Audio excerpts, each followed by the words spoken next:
Hi hello. Thumbnail చూసి అర్థమైంది కదా. ఈరోజు టాపిక్ మామిడికాయ పచ్చడి. వెల్కమ్ టు వెల్మొరా. మంచిగా ఎంచుకున్న మామిడి కాయల నుండి వాటిని కడుక్కొని తుడుచుకొని ఆరబెట్టుకొని కట్ చేసిన ముక్కల్ని ఇలాగా వాటి మధ్యలో ఉన్న టెంకికి ఉన్న తెల్లటి పొర అంతా తీసుకొని నీట్గా చేసి పెట్టుకుంటున్నాం. ప్రతి ఒక్క ముక్కకి ఈ లేయర్ తీయాల్సిందే.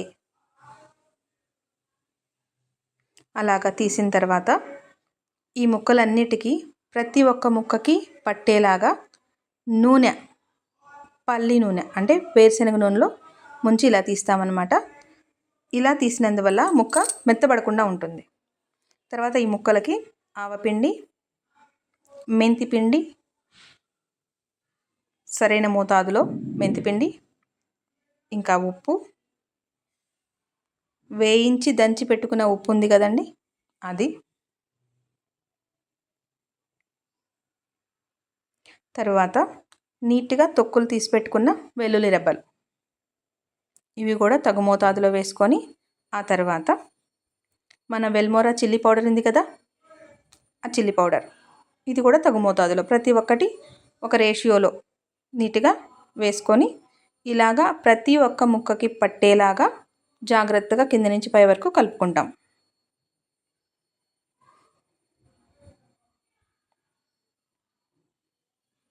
మన స్మాల్ బిజినెస్ స్టార్ట్ చేసినప్పుడు ఇది ఒక అడ్వాంటేజ్ అండి. మన స్టాఫ్ ఎవరు అనుకుంటున్నారు? మన పేరెంట్స్, మన పిల్లలు, సిబ్లింగ్స్ చక్కగా పనిచేసి పెడతారు. వాళ్ళు జీతం అడగరు, మనం ఇచ్చే పని లేదు కదండి.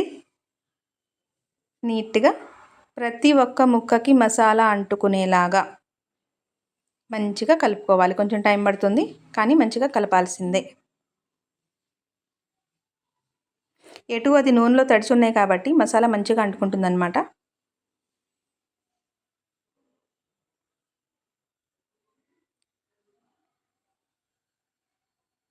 ఇలా తర్వాత ఆ మిగిలిన నూనెను మొత్తం మరలా దీనిపైన పోసి కలుపుకుంటాం. సేమ్ వేరుశనగ నూనె,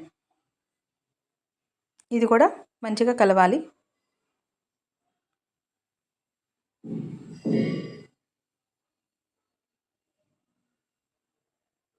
నూనె దగ్గర ఎక్కడ పీనాస్తానని చూపించకండి.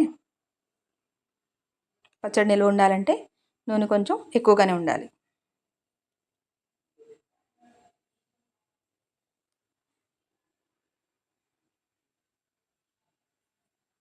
అలా కలిపి పెట్టుకున్న తర్వాత 1 డే మొత్తం వదిలేసి తర్వాత ఒక గిన్నెలోకి తీసుకుంటే ఇలా ఉంటుంది అవుట్పుట్. మంచి red colour. Thanks for watching.